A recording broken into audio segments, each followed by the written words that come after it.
You're listening to the All-American Actors Podcast, Episode 14.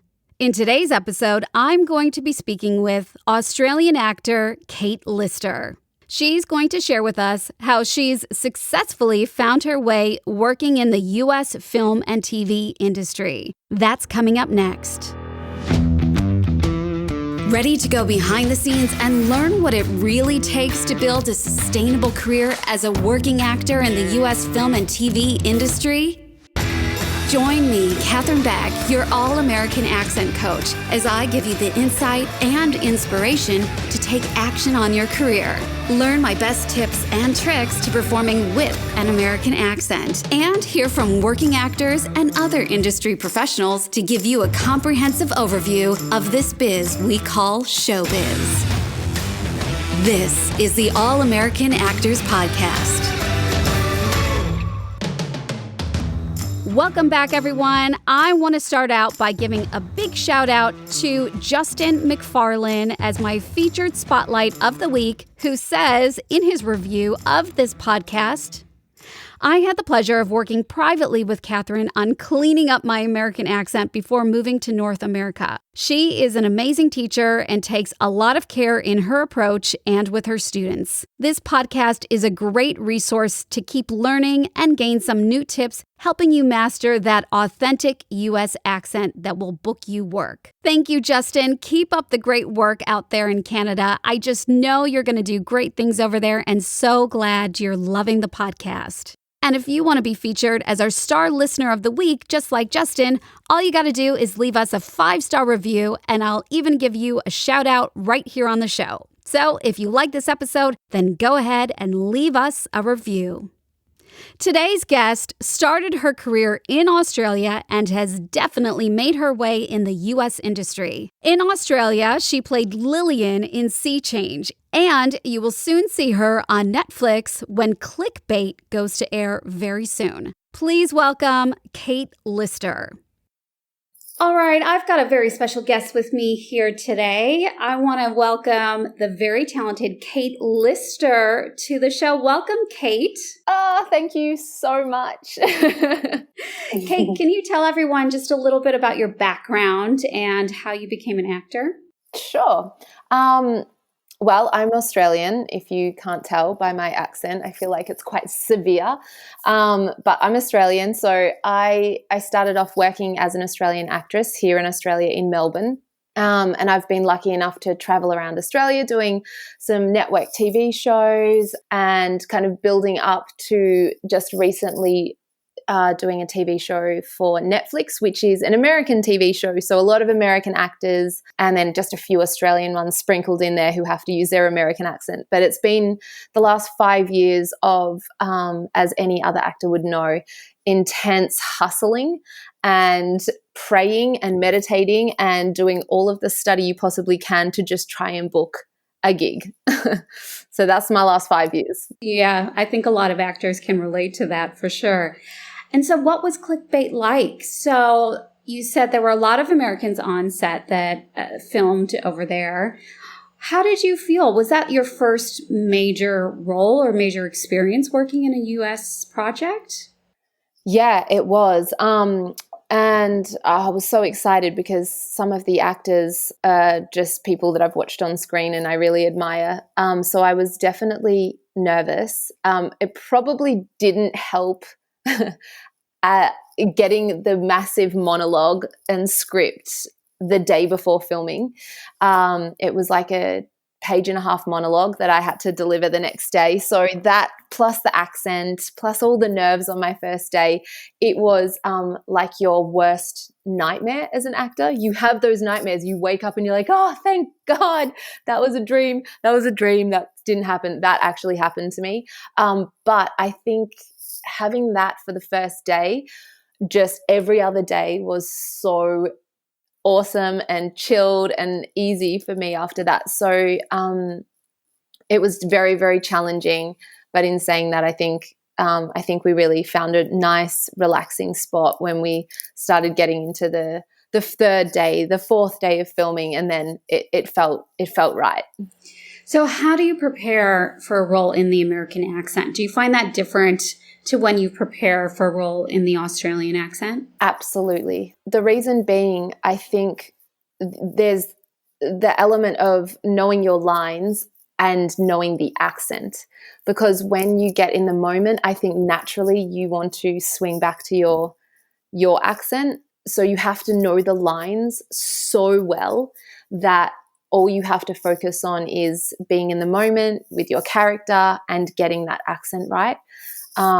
It's, you know, you usually have an accent coach with something like that, but it can throw you off sometimes if you're trying to connect with the other actor, but then you've got your accent coach kind of like ducking in and, oh, just be careful of the, you know, just roll that a little bit and rah, rah. And then it pulls you, it can pull you out of your world that you're meant to be sitting in. So it's definitely way more challenging, I think. But if you can get it pretty close, then it's really rewarding as well.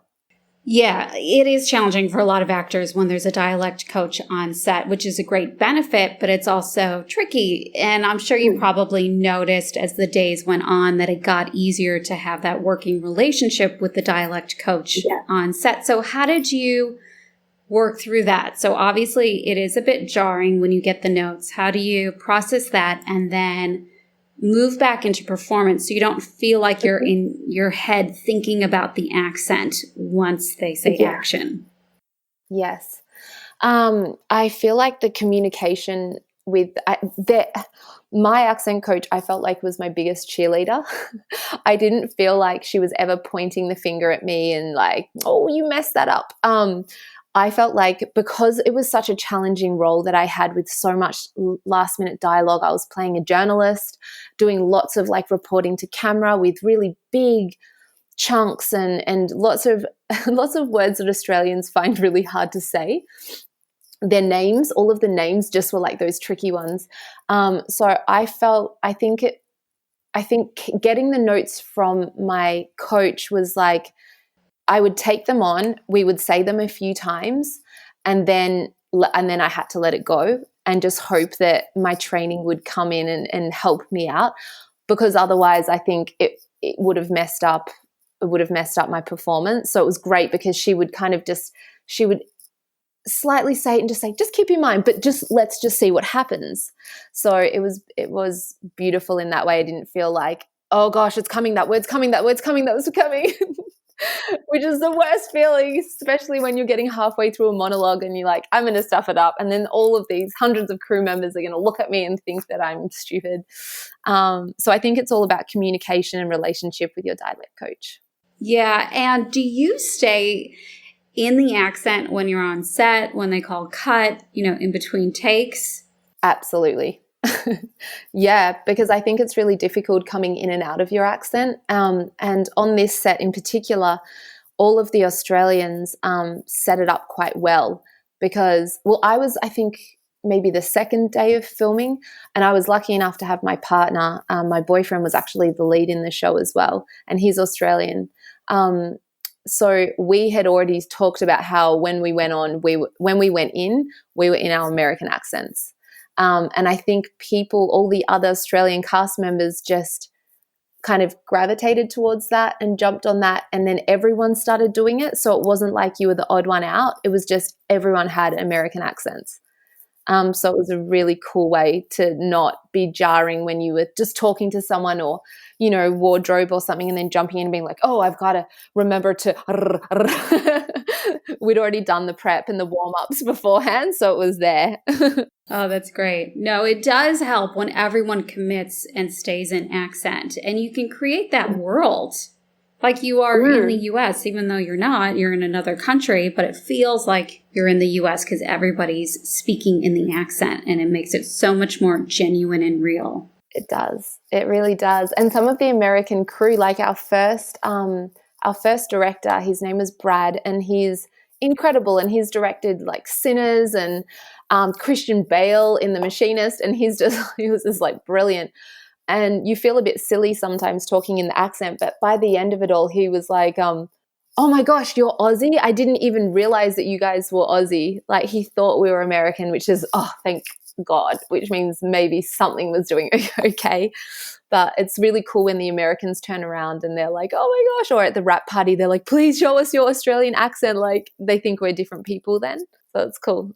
And do you feel like you are a different person when you speak in the American accent? You know, like when you're not being the character and you were on set and you were speaking in the accent, did you feel different to when you speak in your Aussie accent, let's say? Yeah, it's weird how I'm probably the actor that tends to do that, even if I'm in an accent or not.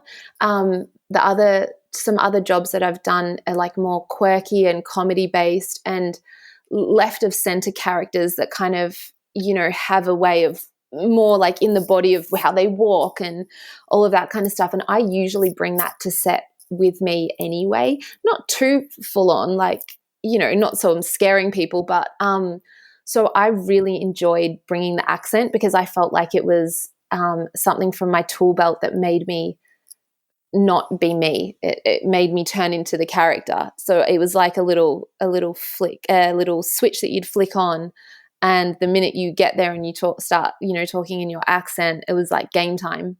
And in terms of learning the accent, how did you learn the American accent? How did you get so good at it that you could book roles in the American accent? Oh, I still have flaws. It's so hard. It is one of those things that you have to keep working on. It's a skill that requires maintenance. Don't you agree? Absolutely. Like I think sometimes if you haven't done it for a while, like over this Christmas break, I was like, I better start working on that again because I bet auditions will start coming in and I'll get tongue-tied. Everything will be a bit tight. It won't feel so, sometimes it just sits in and it feels good. And other times it's just a bit tighter and you can't hit those. Like I find a couple of words quite difficult. And then whenever I get an audition, I look at it, I'm like, there's the word girl. It's in there about 40 times. Everyone loves the word girl and world, right? Oh, they're just, every time I see it, I'm like, no, okay, you got to really warm up today. But I think it's really working on it and reading. I read out loud my books in it. I would speak in it as much as I could, even though it's kind of awkward for people who aren't actors, like my family, like, I don't know, what are you doing? But it's just the consistency and getting help, getting a coach, getting someone that can hear the things that you can't. And, you know, I've got an amazing manager who her accent is like, oh my gosh, incredible. So she even points little things out to me. But it's just getting all the help. You know where she learned her American accent from? Your amazing manager? Where did she? I don't know. I taught her. I was going to say that. I was like, was it you? Yeah, she was one of my first students when she was an actress living over in Sydney before she moved to LA, before she became a manager. And I just love the fact that all that coaching, all that training that we did together has paid off. And she's got the most amazing American accent as she's a talent manager over in LA. She is so on point with everything. And whenever I talk to her, she has her accent. It's like I guess she just puts it on in the morning. Like she puts her clothes on and puts her accent on, and her notes are always so valid. And I just love that she has such a good ear for it. It really helps me. It does help. It does really help to have a manager with a great ear that can give you those notes, you know, to get that feedback is great. So I've got a question. So did you spend any time living in LA, studying in LA? Or even in New York or, you know, anywhere in the U.S., is that part of your experience of working in the accent? Yeah, I studied in New York at Atlantic Theatre Company for quite a few months in the end. And I think just being around all of the Americans helps as well. I've actually heard a lot of people say you can't have a great American accent unless you live there. So I don't know if that's true or not, but I do think that it really helped. It does help, yeah. So I did that, and then I went to LA and I was studying there for quite some time as well. So I've definitely been there, and I want to go back. I can't wait to go back. I've got my visa, and yeah, I think just being there with the energy of America and the accents, and yeah, I'm hoping it all just falls together for me. I hope so too. So tell me, what do you notice? So what do you feel like are some of the differences when it comes to working within the US industry and working locally in the Australian industry? Are there any sort of major differences that you notice in terms of the industry and jobs that are available, that sort of thing? Yeah. I think there's a huge difference, to be honest, and I don't want to put down the Australian industry, but I do think, unfortunately, Australia seems to get locked into using a small circle of people, and it's really hard to get given a chance or a shot at anything, really. But from my experience with America, even just all of the auditions that have been coming in and how close I've been getting to things over there, the open mindedness for new artists, new talent, the support, and the faith is, I believe, much bigger in America. I think Australia is wonderful, but also terrified of choosing a new artist or putting a new face as the lead, and they're scared it might the show might bomb. I don't think America are like that. I think they'll give it a shot if they think that you're talented enough. Yeah, and those are some really key, very strong points that you brought up. Is that I think that equates also, interesting enough, to the difference between the two accents of how we communicate. Is that I feel like, for example, if I were to speak in my Australian accent in Australia, I feel like a safer version of myself. Whereas when I speak in my American accent, I feel like I can be a little bit more expressive and bold and make strong choices. And work out of my comfort zone when I'm speaking. It's a really interesting thing, when you speak in two different accents. That's why I tell people it's kind of like you have to find the American version of yourself, because you're tapping into parts of your persona, parts of you that maybe haven't been explored before in your natural accent. I love this. I feel like I love that. That makes so much sense to me. And I totally agree, but I hadn't thought of it like that. There is this crazy power that I feel behind the American accent. And I think that's also due to all the beautiful American people I know are so supportive. And there's this energy that's brought, there's this passion that's brought. And then Australians seem to play things down and like, oh yeah, I'm an actor, but I also, and I'm an artist, and but I also work at a cafe or whatever. But I feel like Americans, there's this strength, and I'm gonna try that on when I cruise about. I'm gonna try my different accents and see what happens with that, because that's really interesting. Yeah, and it's a big part of how I teach, and it came about from obviously moving to Australia and exploring the Australian accent and noticing the differences of how I felt when I communicated in an Australian accent in Australia versus communicating in an American accent in Australia, or in my American accent when I was back in the US, and how I noticed in terms of communication, how people perceive you or the conversation that you're having with them based on how you speak, but how you think about how you speak, thinking about the other person. And it was kind of something I fell into, in terms of noticing this in conversation and how people communicate. And it was just so fascinating. And I always say to my students, you got to think about that when you're creating the character or when you're breaking down a script, is, really thinking about the American perspective of how we communicate so that you're using that part of your brain instead of your natural accent, that part of your brain, how you would naturally be inclined to respond to something. You have to kind of second guess yourself and go, okay, wait, if I was the American version of myself or the American version of this character, not the Australian version of this character, how would I respond?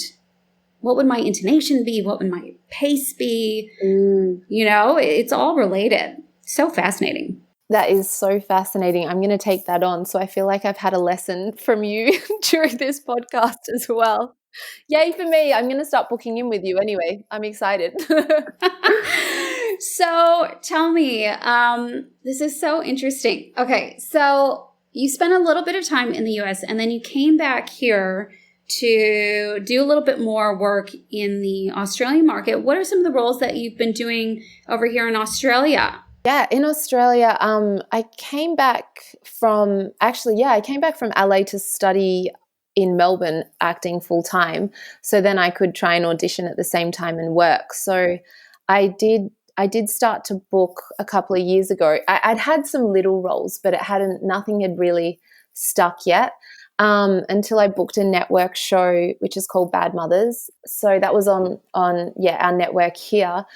And then from there, I was lucky enough to also, that was like a reoccurring. And then I booked a series regular on a reboot of a TV show that was very popular 20 years ago called Sea Change. And that was, my character was a very quirky cop, left of center, very like highly strung, but super goofy and kind of, really sweet character. And then from there, I booked another TV show and then went into clickbait, and then COVID happened.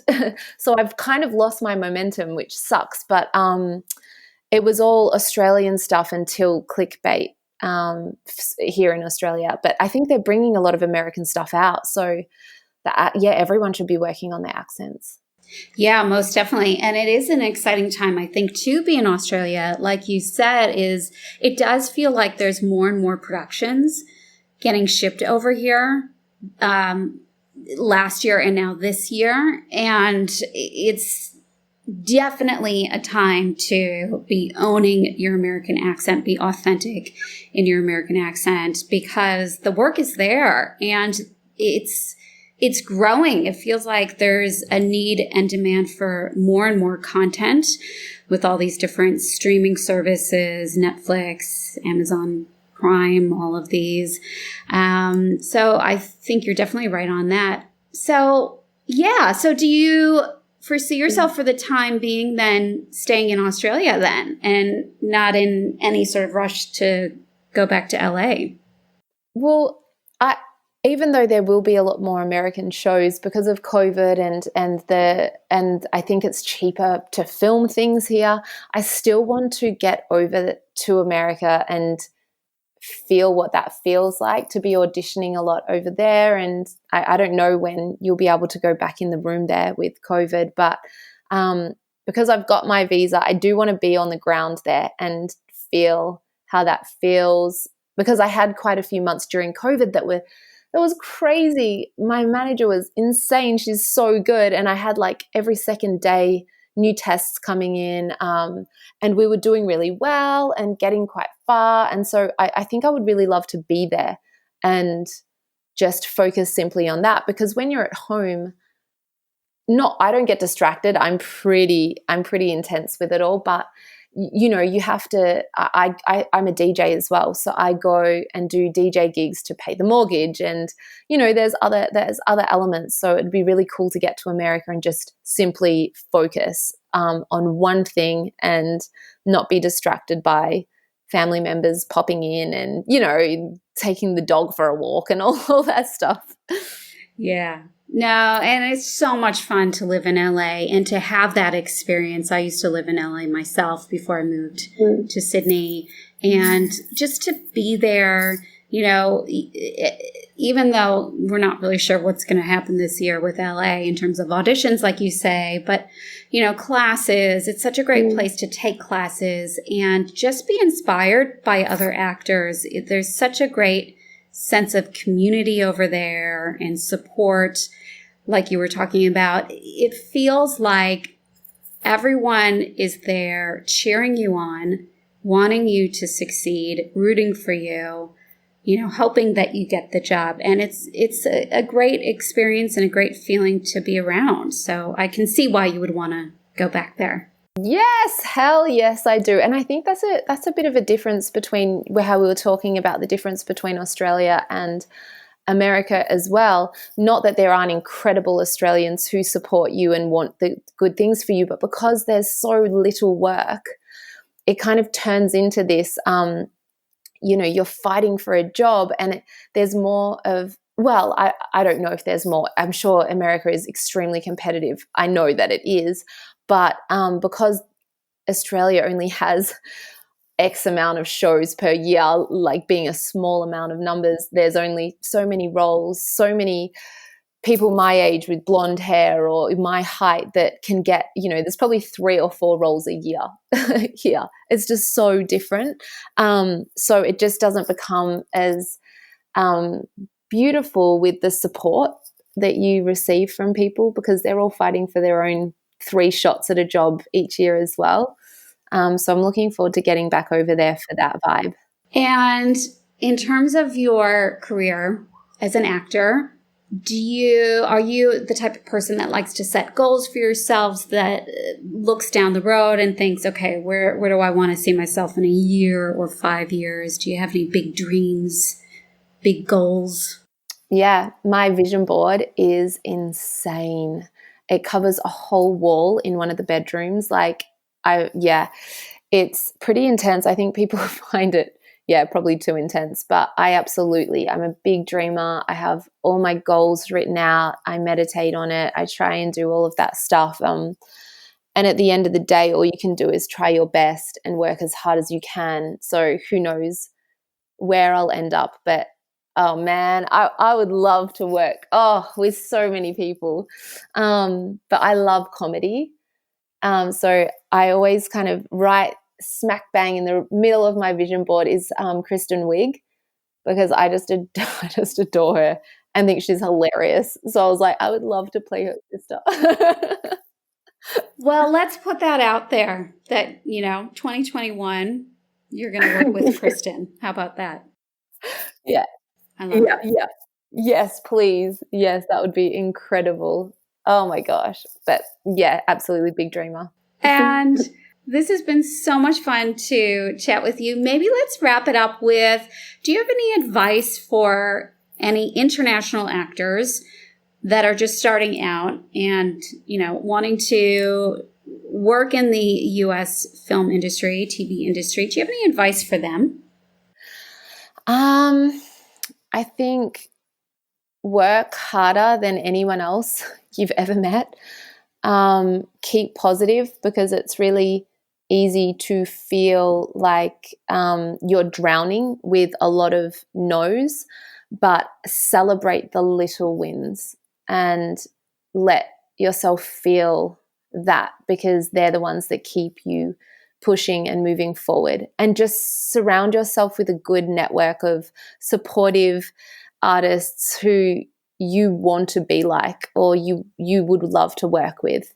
So they're not going to kind of drag you down. Stay positive and just keep working. Work.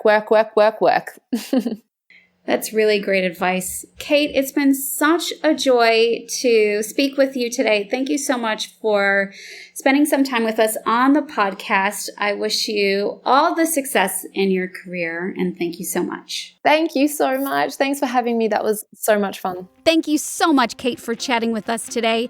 And hey, if you're out there and you're an actor feeling inspired, wanting to work on your American accent, then an easy way to get started is by downloading my free guide on how to master the all-American accent. Just head over to katherinebeck.com/accent to grab your guide.